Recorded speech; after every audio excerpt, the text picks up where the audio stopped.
So hello guys, स्वागत है आपका आपके अपने चैनल पे क्रिप्टो न्यूज़ हिंदी, जहाँ पे हम सुबह 9 बजे क्रिप्टो की सारी बड़ी खबर लेकर आते हैं। और आज हम सिर्फ बात करने जा रहे हैं इथीरियम के बारे में। तो इथीरियम का पहले हम चार्ट देख लेते हैं, क्योंकि अभी अभी बड़ी एक हलचल हुई है इथीरियम के चार्ट में। तो अगर हम इथीरियम का चार्ट देखेंगे तो इसकी ओपनिंग हुई थी कहीं 1586 के आसपास, और जो हाई बनाया था इसने हाई बनाया 1686-87। तो ऑलमोस्ट $100 का हाई बनाया इसने आज। बट अगर हम देखेंगे पिछले एक घंटे में, तो एक घंटे में 1662 से लेके जो लो इसने बनाया था वो बनाया है 1673। तो ऑलमोस्ट $90 तक का लो बनाया है। और एक घंटे में जो डंप हुआ है इथीरियम वो हुआ 1590 के आसपास। तो ऑलमोस्ट $70 का एक डंप आया है इथीरियम में। तो आज की वीडियो में हम बात करने जा रहे हैं सारी इथीरियम के बारे में कि इथीरियम मर्ज के क्या क्या फ़र्क हो सकता है, क्या क्या इथीरियम के पॉजिटिव है, क्या क्या नेगेटिव है। सारी इथीरियम की बड़ी खबरें आज हम कवर करने जा रहे हैं। और चैनल पे आप नए आए हैं तो चैनल को सब्सक्राइब करके बेल आइकन दबाना ना भूलिए, क्योंकि यहाँ आपको 9 बजे सुबह क्रिप्टो की सारी बड़ी खबरें मिल जाएंगी। और अगर आपको भरोसा नहीं है तो आप पिछली कोई भी वीडियो उठा के देख ले, आपको मार्केट का अंदाज़ा एक बहुत अच्छे से लग जाएगा, क्योंकि खबर बहुत छांट के मैं निकालता हूँ और उसको कोशिश करता हूँ हिंदी में आपको सिंपल करके समझा सकूँ। तो चलिए आज का ज़्यादा टाइम ना वेट करके शुरू करते हैं। और अगर हम अभी भी देखें तो इथीरियम का अभी भी देख ले प्राइस नीचे जाई जा रहा है। पता नहीं है यहाँ से कितना नीचे जाएगा, सुबह जब वीडियो डलेगी उस टाइम पे क्या प्राइस होगा। बट ये एक बहुत बड़ा डंप एक देखने को मिल गया है। ऑलमोस्ट $100 के आसपास का एक डंप आ चुका है इथीरियम में। तो चलिए वीडियो शुरू करते हैं।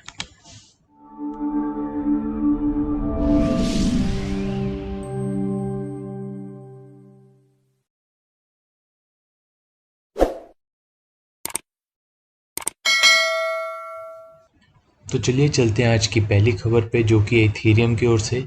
और आज की वीडियो में हम सिर्फ इथेरियम की खबरें कवर करेंगे, क्योंकि इथेरियम का मर्ज हमारे पास पास आ ही जा रहा है।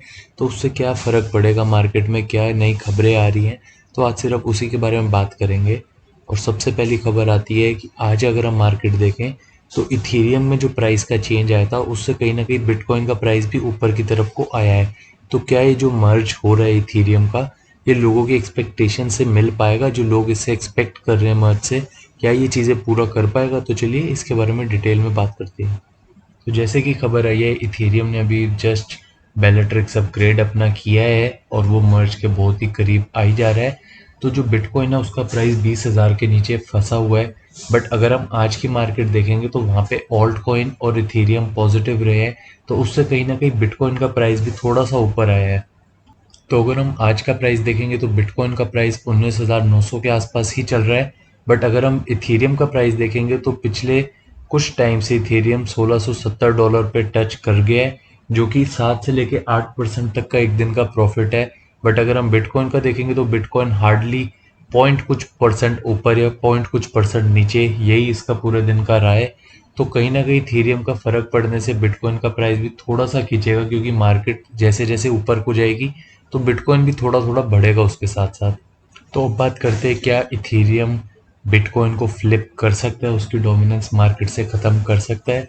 तो अभी अभी रिपोर्ट में जो आई है उसमें हमें ये पता चल रहा है कि जो इथेरियम का प्राइस है वो ओवरसोल्ड लेवल्स पे जा चुका था। मतलब लोगों ने उसको बेच बेच के उसका प्राइस नीचे कर दिया था, और वो करेक्शन करके अपने ओरिजिनल प्राइस की तरफ आ रहा है।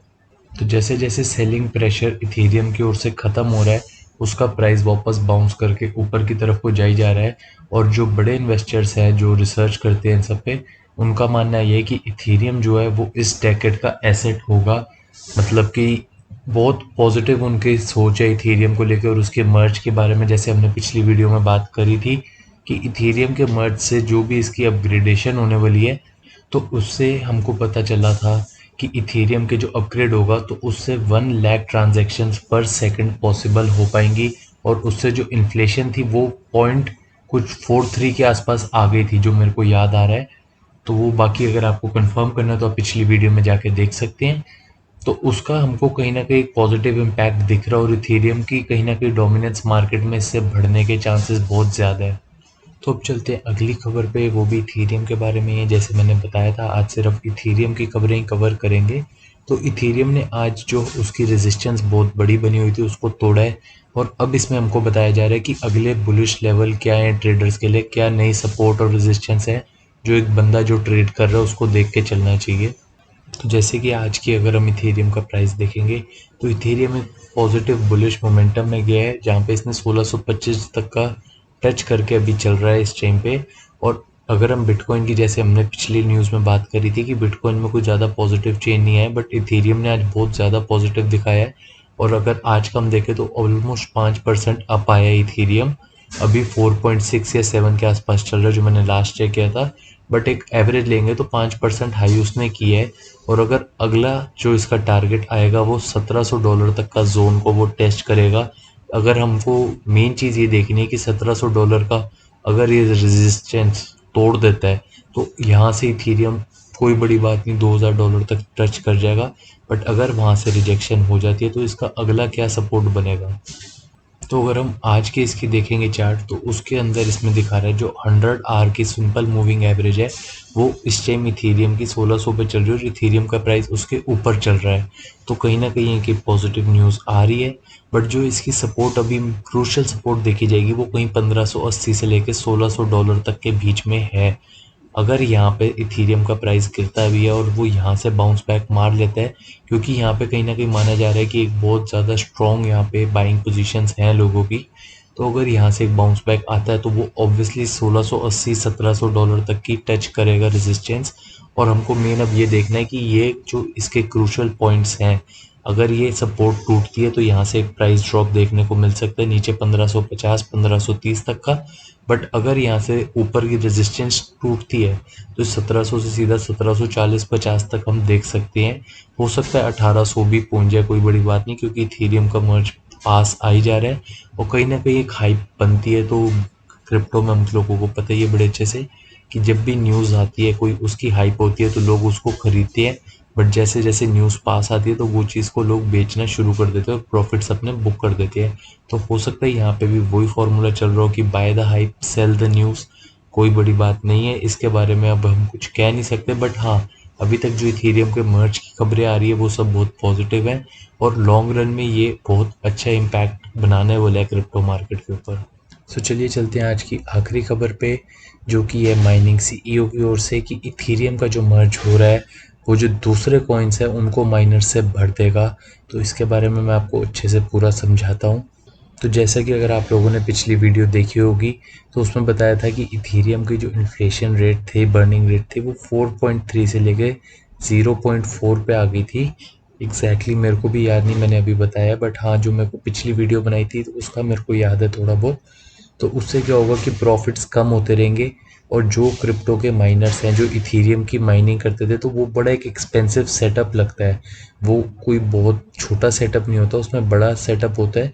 तो कहीं ना कहीं अगर प्रॉफिट्स कम होंगे तो वो बंदे कॉइन स्विच करेंगे, या फिर वो अपना पूरा सेटअप बेच के कुछ और करेंगे। क्योंकि अगर प्रॉफिट नहीं होगा और उनके खर्चे नहीं निकलेंगे, क्योंकि इलेक्ट्रिसिटी भी खर्चा होता है, लैंड का खर्चा होता है, सारा जो यूनिट होता है उसका भी अलग से खर्चा होता है मेंटेनेंस का। तो कहीं ना कहीं अगर प्रॉफिट्स कम होते जाएंगे इसके, तो वो भी या तो कॉइन स्विच करेंगे या उनको बेचेंगे आगे।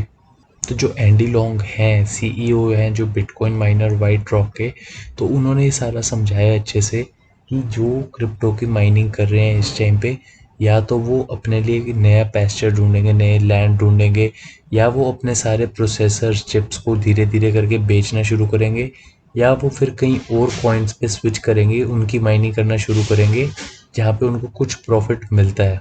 तो जो इनके जीपीयू के प्राइसेस थे, उसकी डिमांड थी वो ऑलरेडी गिर रही थी, क्योंकि हमको पता है बिटकॉइन में एक बहुत बड़ी ड्रॉप आ चुकी है एक साल में। तो उसकी वजह से भी कई लोग ऑलरेडी स्ट्रगल कर रहे थे, उनको कहीं ना कहीं प्रॉफिट्स में प्रॉब्लम हो रही थी। क्योंकि पहले जब बिटकॉइन का प्राइस 60,000 के आसपास था तो वहाँ पे प्रॉफिट ज़्यादा मिलता होगा। बट अब जैसे बिटकॉइन का प्राइस भी 20,000 पे भी नहीं आ पा रहा है, तो वहाँ पे भी कहीं ना कहीं प्राइस एक इम्पैक्ट प्ले करता है इन सब चीज़ों में। तो उन्होंने साथ ही साथ अलग कॉइन्स भी बताए जहाँ पे इनको माइनर स्विच कर सकते हैं, जैसे कि Bitcoin Litecoin, Bitcoin Cash, Ethereum Classic, Monero, Zcash and Ravencoin. तो कहीं ना कहीं इसका भी कहीं ना कहीं असर आ सकता है। बट दे आर सेइंग कि वो वेट करके देखना चाहेंगे कि मार्केट इसको कैसे लेगी और क्या माइनर्स इसका नया तोड़ ढूंढ सकते हैं कि जहाँ पे वो इसमें भी प्रॉफिट कमा पाए।